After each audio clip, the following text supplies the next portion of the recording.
when a tattoo gets into your skin, the pigment remains a liquid. And that's just kind of weird.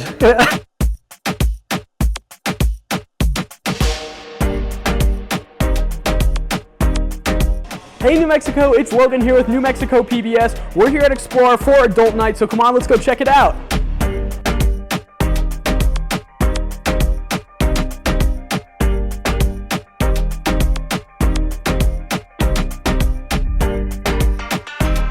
I'm here with Blair from Evolution Body Piercing. So what are we doing here tonight? What's going on? So we are going to be teaching people the art of anodization, which is a very fun kind of science experiment within itself to be able to change the color of your jewelry and be able to express yourself even further. Oh, cool. So, okay, explain it to me a little Yeah. bit. What goes into this? So you can do it on a couple different types of metal. When it comes to body piercing, it's essentially going to be niobium or titanium. We're using electrical currents to change the oxide layer, which helps the jewelry reflect different colors. Kind of like, you know, when you see bubbles and they have that kind of iridescence to them, that's what it's going to do to the jewelry. So that way you can have like a whole color gamut of everything. That's so cool. It's so much fun. Wow, that's awesome.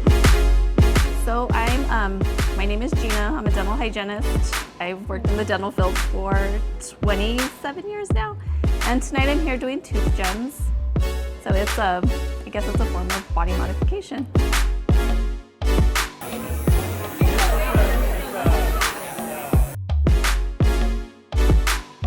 I'm here with Kenny from Fable Tattoo. Kenny, what do we got going on tonight? We're at Explora doing, celebrating body art, I suppose, and body modifications. A lot of people don't know that probably some of the strongest tattooers in the country are in New Mexico. Being a part of the community here in Albuquerque, the tattooing community, the body modification community, is not only something that I am interested in, it's something that I think people who are interested in this kind of thing should strive to be a part of. Because the people who are here are truly exceptional. We have a few diagrams and demonstrations about tattoo machines, how they work. To me, the most interesting and the most important thing about tattooing are the people who engage in it, the people who get it, the people who do it, the people who want to get it. And this is the oldest, one of the oldest forms of art that human beings have done, and we continue to do it. Tattooing is over 5,000 years old. When a tattoo gets into your skin, the pigment remains a liquid. And that's just kind of weird because we all have this like liquid inside of our skin that remains stagnant but also changes with our body, and it grows, and it's going to get cut and it's going to get scraped and it's going to change with us. You're going to get surgery over it. You're going to chop some of that skin off at some point, or something's going to happen, and that tattoo is just it becomes almost more of a part of your story. The needle's going into the skin and then creating a vacuum when it comes out, and so which leaves some of the pigment behind but then removes some of the pigment. Shout out to my crew at Fable Tattoo. We're a very new shop. We only opened in December. We're located in the same building as the Grove Cafe on 600 Central. I'm here with Caitlin, the events coordinator. So every year we try to come up with new and different themes from year to year. And so this year we decided we wanted to try and push it a little bit, and we get a lot of staff feedback. And so our staff were really asking, can we have tattooers come hang out inside the museum? And we were like, yeah, I think so. We can try it. And so we tried it, and we're having a good turnout for it so far. So this year we're having quite a few new themes and new few ideas. Like experiencing tattoos and seeing the body modification inside of a children's museum is like, that in itself is going to be kind of a draw for a lot of our community to come do that. So yeah, and a lot of our community are used to coming here maybe with their own kids or when they were growing up, and so to come back as a second time in a different perspective is really fun. This is a monthly occurrence, the Adult Nights. All our vendors that were here, we asked them to come in to talk about what they do, specifically tattooing, piercing, the henna stuff, and talk about it as an art, but also the science that really comes behind it. And that's a big criteria for all of our community partners. Is like, yes, it would just sell you as a group, as a community, as a business, but we want to talk about the science behind why your stuff exists and what makes your thing go. So having the tattoo machines actually out here buzzing away, getting to talk about how the tattoo guns work, how nail techs are able to do different kinds of UV pieces. That is the big criteria for us, is to make sure that like it's not just showcasing something cool, but like why does it exist? What is that science behind it? And everyone's gonna be different, everyone's gonna be unique. I'm here with Isa, an educator here at Explora. I'm doing a color theory challenge. So when you're looking at this color theory challenge, you're taking these colors and throwing them under the red light. What are we hoping to achieve from this whole experiment? We're used to seeing things in white, bright light, which is the full spectrum of light. So you have red, blue, yellow, green, all the colors, and they shine and reflect, and so we see everything. But when we are controlling the light and using only one color, when it reflects, it is only reflecting a few wavelengths of light. And so we're not able to see as many colors as we're used to seeing. When people walk out of the room, they'll basically be shocked by what they have created. I grew up in northern New Mexico. So coming to the museums was always like a really special occasion. Getting people to engage with things in real time, in the real world with each other, I think is really important and something we've lost. And then at Explora, one of our main emphasis is learning through play, which I think is very underrated. I'm here with Cindy, who helps with a lot of non-permanent body modifications like henna and face paint. Henna is a plant, first and foremost.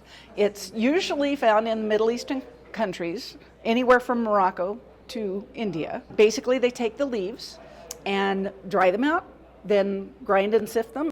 And then for body art, you also mix it with, it used to be lemon juice. These days, with more sensitivities to lemon juice, you do something like, I use tea, just a really strong tea to mix mine with. You can use coffee.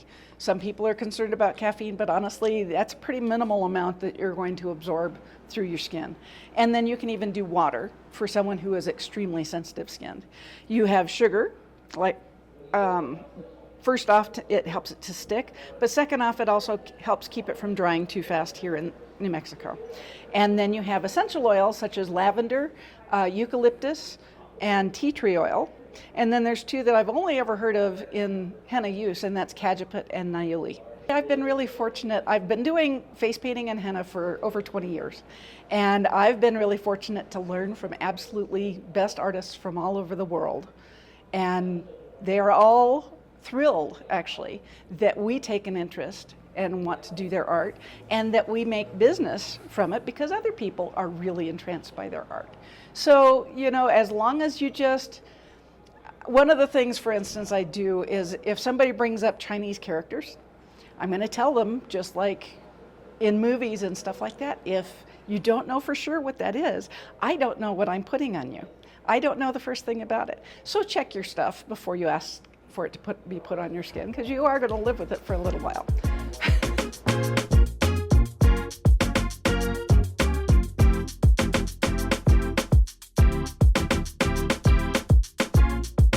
I'm here with nail tech Giselle. Being a nail tech is really cool. I get to meet a lot of new people.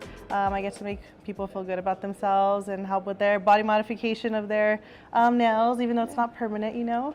And so tonight we're going to talk about the chemistry behind it, and yeah, but I do enjoy it. It's really nice to be able to be creative and every day make it like your everyday job. Right now I really love sculpting on nails, so a lot of the acrylic sculptures, the 3D gels.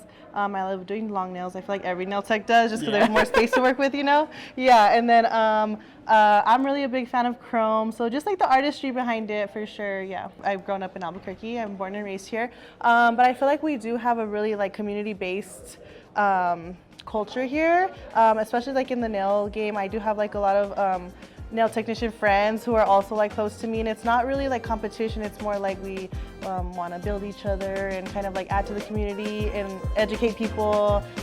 So yeah, so it's really nice to be part of this community. So I'm a Libra. I'm really into aesthetics, the way things look, you know, and I feel nails it should be thought more about body modification because you can portray different things by how you do your nails. So I have people who are moms, so they get like their short little almond nails, or I have people who want to make statements and they make political statements on nails, things like that. I also have girls who want to like portray like a higher end lifestyle, so they kind of go towards that aesthetic. So I think it's really cool that you can use it to modify just the way you look and the way you're perceived in everyday life. New Mexico PBS, your station, your stories. I gotta get one of these for home.